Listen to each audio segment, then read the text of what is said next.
Hey guys, today I'm gonna be making slime with shaving gel.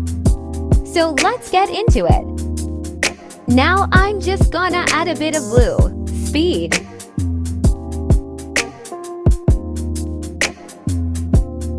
now the shaving gel, mix.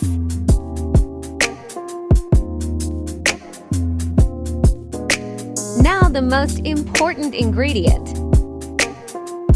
If you guys don't have activator, you can use borax, eye contact solution, or even laundry detergent. Mix until the slime comes together. Now you can see it forming. Keep playing with it and then knit it. Wow! It's a little sticky though.